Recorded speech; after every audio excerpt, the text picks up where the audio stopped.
అందరికీ నమస్కారం. నేను మెరుగు Sridhar. Please like, subscribe political link. చాలా కాలం నుంచి కూడా వీడియోస్ రావట్లేదు. దయచేసి నన్ను క్షమించండి. ఇక నుంచి వీడియోస్ రెగ్యులర్గా వస్తాయి. Please like, subscribe political link. మనం గడిచిన పార్లమెంట్ సెషన్లో చూసుకుంటే రాహుల్ గాంధీ నిజంగా గట్టి పోరాట పటిమను ప్రదర్శించారు. ఎందుకంటే ఇక్కడ మోడీకి ధీటుగా రాహుల్ గాంధీ ఎప్పుడూ ఇంతకుముందు కూడా గతంలో మాట్లాడిన తీరు చాలా తక్కువ. కానీ ఈసారి రాహుల్ గాంధీ దాన్ని చాలా సమర్థవంతంగా ఎదుర్కొన్నాడు. ఎందుకంటే రాహుల్లో ఏంటంటే చాలా మంది కూడా తనని పప్పు అని, తనకి ఏం రాదని చాలా మంది విమర్శలు కూడా చేస్తుండేవాళ్ళు. కానీ ఇది పప్పు కాదు, నిప్పు అని ఈరోజు నిరూపించుకున్నాడు.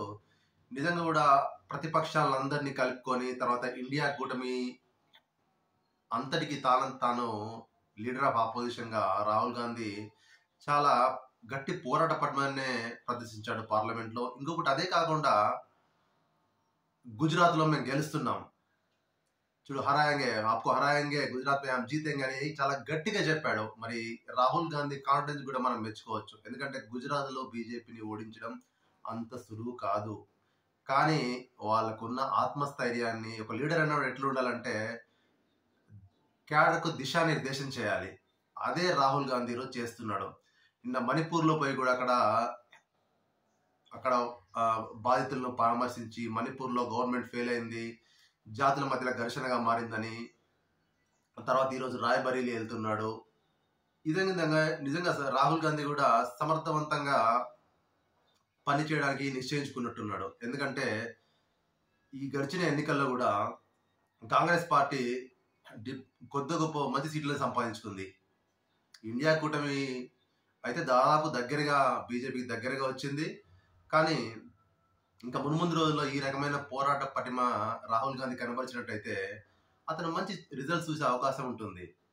మరి వేచి చూద్దాం నిజంగా రాహుల్ గాంధీ ఎంతవరకు కాంగ్రెస్ పార్టీని మరియు ఇండియా బ్లాక్ ను ముందుండి నడిపించగలడో కాలమే నిర్ణయిస్తుంది. కానీ అతనిలో పోరాట పటిమ మాత్రం మనం మెచ్చుకోవచ్చు. ఎందుకంటే ఇంతకుముందు ఎప్పుడు కూడా మోడీకి ధీటుగా సమాధానం చెప్పలేదు. కానీ ఈ గడిచిన పార్లమెంట్ సెషన్స్ లో మోడీకి ధీటుగా సమాధానం చెప్తూ సభను కూడా నీటి విషయంలో కానీ ఏ విషయంలో కూడా ప్రధాన ప్రతిపక్ష పాత్ర రాహుల్ గాంధీ పోషించాడు. అందులో ఎటువంటి నిస్సందేహం లేదు. వేచి చూద్దాం మరి రాహుల్ గాంధీ ఫ్యూచర్ ఏ విధంగా ఉంటుందో, భావి భారత ప్రధాని అవుతాడో మనము నిజంగా వేచి చూడాల్సిందే. ధన్యవాదాలు. Please like, subscribe political link.